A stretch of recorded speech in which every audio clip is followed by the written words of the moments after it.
Just a couple of more questions. You said the minister and the minister and the minister. And to every department that tells the minister what A, B and C is. And to your department that tells, and every other department, it's not a minister that goes into you and says, hey boys, we're going to do 8,000 hectares next year. It's the information that you put together and that you advise her. Isn't that right? Well, I hope it doesn't sound like I'm stepping away from my own responsibilities because I'm not. So, of course, ministers make decisions based on a variety of facts, so like including what they hear on the ground, the people they represent, and what they hear from civil servants, and all of those things go into, I would imagine, ministerial decisions. But I don't resile from my own obligations. Right. One thing on your forestry policy, guys, that probably never came up to you before. We're seeing more and more of it, and even in plantations that's up. ESB wires around the country. Why isn't there a policy set? A spruce tree will grow after 30 years, 75 foot, probably some of them are around that. Wouldn't that be fair to say?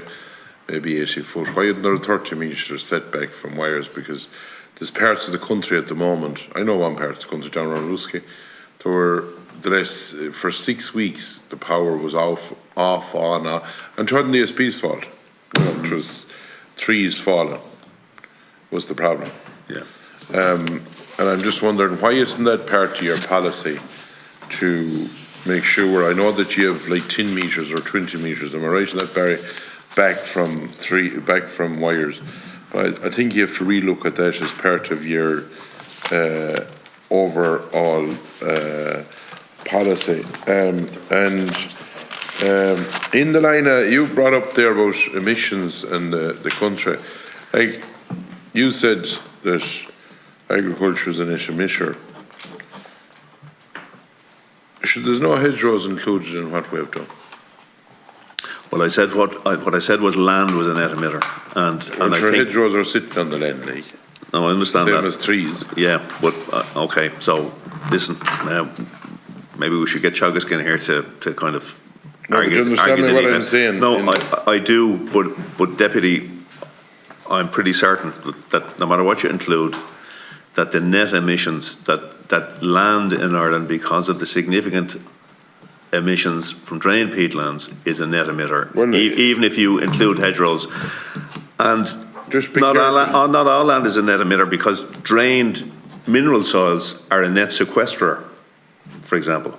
But the net balance is that land is a net emitter. I'm not the best person to say that. Right, well, I'll give you a few facts if you want that Chegas has on a document done. It was down in our inventory up to now that peat was emitting 7.3 or 7 point something million tonnes. Now Chagas have done the research. Yeah. They're getting it peer reviewed and it's down to 3.3 or 4. So that's a fair bit of a hole now pulled back in it. On top of that, we haven't done on grass, on hedgerows, and all the different things in relation to what we're emitting. And if grass was let grow and you hadn't stock, actually there's 2 reports might be worth anyone's while. Look at it, one from America and one from Scotland, that ruminants are actually an advantage to, now these reports have been done by scientists, that ruminants are actually advantage to the whole climate thing instead of the opposite of what had been set up to now.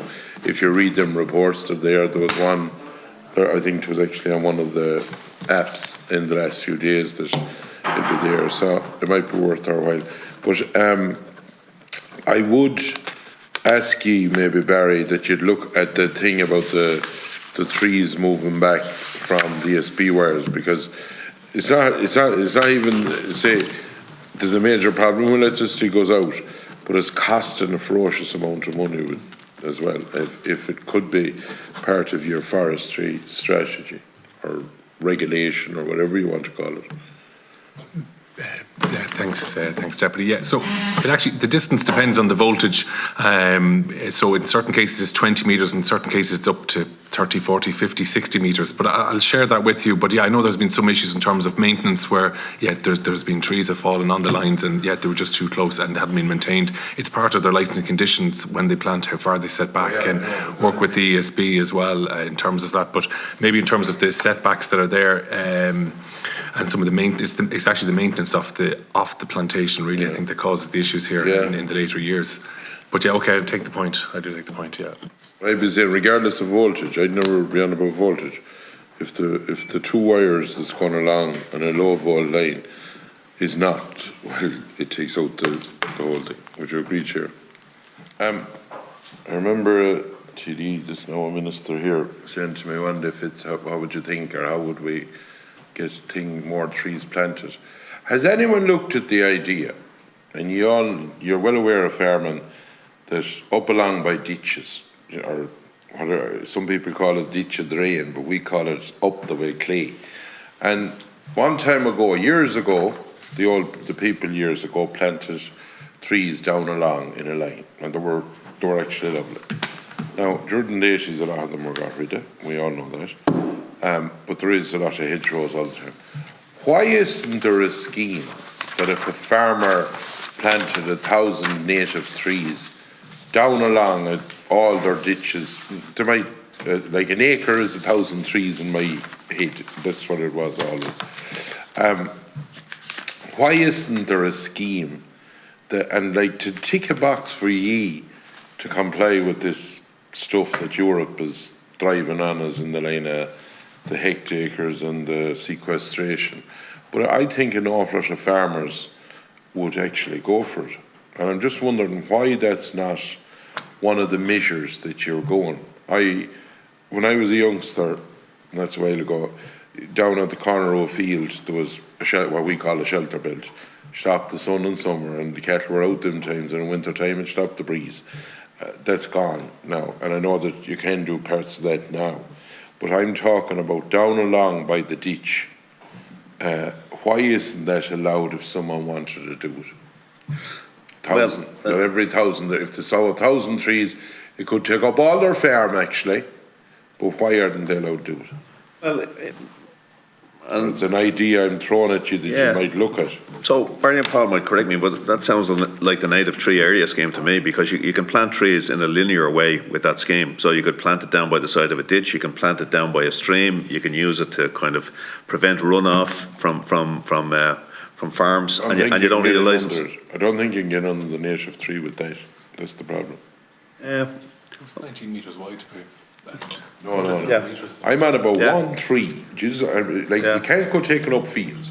What I'm saying is that that's the ditch, and that you could sow this side wood or along the ditch, and they were done years ago, because we see it out.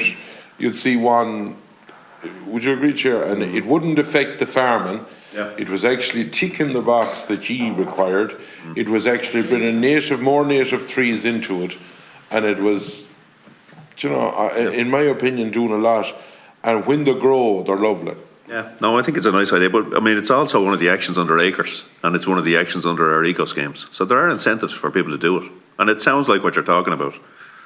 So you might look at it and see. Yeah, we're happy to have a look at it, Okay, I moved.